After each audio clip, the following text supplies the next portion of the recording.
जय हिंद दोस्तों। 1857 की जो महान क्रांति थी, उस क्रांति से पहले न जाने कितनी क्रांतियाँ हुई थी, मगर वो क्रांतियाँ छोटी छोटी थीं।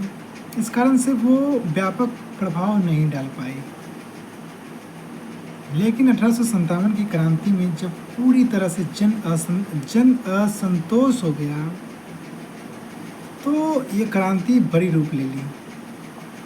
इसका उस समय का तत्कालिक कारण था कि जब अंग्रेज़ों ने ब्राउन बेस जो बंदूक होती थी, उसके जगह पर एनफील्ड राइफ़ल का प्रयोग करना शुरू कर दिया। और एनफील्ड राइफ़ल में जो उसका गोली आता था, कारतूस आता था, उसमें गाय और सूअर की चर्बी का लेप लगा हुआ रहता था और उसे क्या करता था, दांतों से काट करके बंदूक में भरना होता था। तो लोगों को जब ये पता चला, तो उसमें एक व्यक्ति थे मंगल पांडे, एक सैनिक थे मंगल पांडे, जो 34 नेटिव इन्फेंट्री के सैनिक थे और वो अपनी सेवा बंगाल के बैरकपुर में दे रहे थे, बैरकपुर छावनी में। तो उन्होंने इस चीज़ का विरोध किया। तो विरोध वो किए थे, तो लेफ्टिनेंट बाग और मेजर ह्यूसन क्या करते हैं, इसका मुकाबला करते हैं, इसको दबाना की कोशिश करते हैं। तो ये मंगल पांडे उन दोनों को गोली मार देते हैं, घायल कर देते हैं, मार देते हैं। उसके बाद ये दिन था 29 मार्च को, तो मंगल पांडे को 8 अप्रैल 1857 को पकड़ करके फांसी दे दिया गया। हालांकि ये सैनिक थे, यूपी के बलिया के रहने वाले थे। इनका जन्म हुआ था 1827 ईस्वी में। ये बिहार के पश्चिम में बक्सर से सटा हुआ ये जिला है बलिया। तो ब्राह्मण कुल के थे, ब्राह्मण जाति के थे। इन्होंने बोला कि नारा दिया कि मारो फिरंगी को, हल्ला बोल का नारा दिया कि सब लोग इसको मारो, आक्रमण करो। फिर इसके बाद क्या हुआ, 8 अप्रैल के बाद लोगों में सुगबुगाहट जागी किसमें, सैनिकों में। इस प्रकार की सुगबुगाहट कि ये लोग मेरा धर्म भ्रष्ट करना चाहते हैं, क्योंकि हिंदू जो है ना, वो गाय को पवित्र मानते हैं, शुभ मानते हैं, अच्छा मानते हैं, और मुस्लिम सूअर को मतलब कि अपवित्र मानते हैं।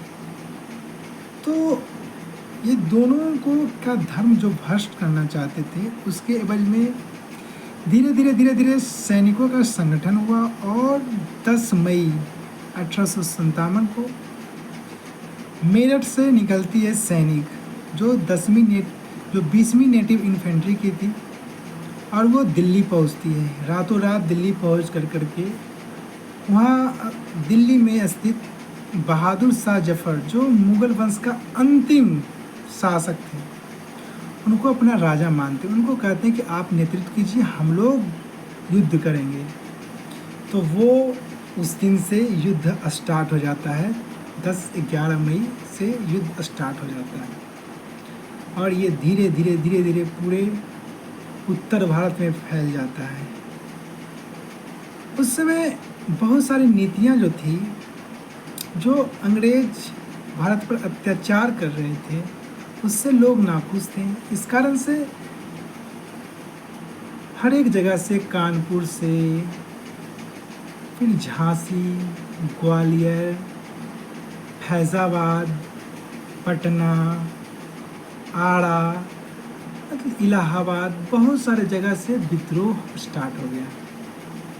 इसमें जो झांसी से थे रानी लक्ष्मीबाई, उनका क्या था कि उस समय डलहौजी जो थे 1848 से 56 के बीच में वायसराय, वो उस समय गवर्नर जनरल बन के भारत का गवर्नर जनरल बना था।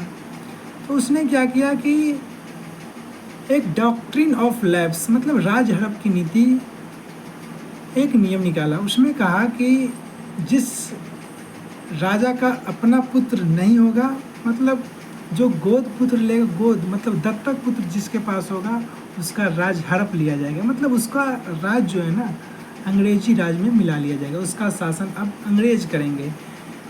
तो इसी में एक था कि जी झांसी के राजा गंगाधर राव की मृत्यु हो जाती है। उनका दत्तक पुत्र जो होता है दामोदर राव, तो उसको अंग्रेज झांसी का उत्तराधिकार मानने से इनकार कर देता है। तब झांसी की रानी एक नारा देती है, मैं अपनी झांसी नहीं दूंगी। तो झांसी की रानी झांसी से इसका नेतृत्व करती है। उसी कानपुर से नाना साहब, साथ में उसके सेनापति तात्या टोपे होते हैं जिनका नाम रामचंद्र पांडुरंग था।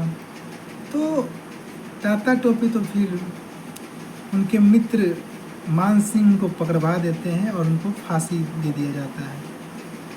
इलाहाबाद से लियाकत अली नेतृत्व करते हैं, फैजाबाद से मौलवी अहमदुल्ला, फिर लखनऊ जो अवध था वहाँ से नेतृत्व करते हैं कौन, बेगम हजरत महल। बेगम हजरत महल जो करते हैं उस वहाँ 75,000 सैनिक उतार देते हैं युद्ध में। वहाँ बड़ी संख्या में अंग्रेजों को क्षति होती है। अवध में क्या था कि वहाँ उसका राजहड़प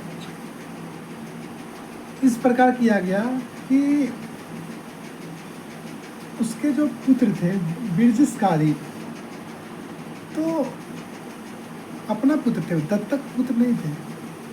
तो उसमें किया क्या गया कि कुप्रशासन का आरोप लगाकर कि यहाँ प्रशासन ठीक से नहीं चल रहा है। आउटरम की रिपोर्ट आती है कि प्रशासन ठीक से नहीं चल रहा है, तो कुप्रशासन के झूठा आरोप लगा करके अवध को हड़प लिया जाता है, जिसमें बेगम हजरत महल क्या करते हैं, इसका नेतृत्व करते हैं लखनऊ से। बेगम हजरत महल के पति थे कौन, वाजिद अली शाह, जो वहाँ के अंतिम शासक थे। तो खूब लड़ाई झगड़े होते हैं, अंत में विद्रोह को दबा दिया जाता ही है, क्योंकि इसमें कुछ लोग साथ देते हैं, भारतीय लोग, जैसे ग्वालियर के सिंधिया, इंदौर के होलकर, सिख समुदाय के लोग साथ देते हैं, कुछ जम्मू कश्मीर के राजा साथ देते हैं। तो ये सब अंग्रेज़ों का जो साथ देते हैं, इस कारण से धीरे धीरे सभी जगह से 1857 की क्रांति को दबा दिया जाता है। बिहार से जो थे ना बाबू कुंवर सिंह, जो आरा जगदीशपुर के रहने वाले थे, उनकी ज़मींदारी छीनी जा रही थी। तो वो 80 वर्ष के, कहा जाता है कि 80 वर्षों की हड्डी में जागा जोश पुराना था, सब कहते थे वीर कुंवर सिंह बड़ा वीर मर्दाना था। तो 80 वर्षों की उम्र में वो अंग्रेज़ों का सामना किए। पटना से एक पुस्तक विक्रेता थे पीर अली, उन्होंने विद्रोह किया।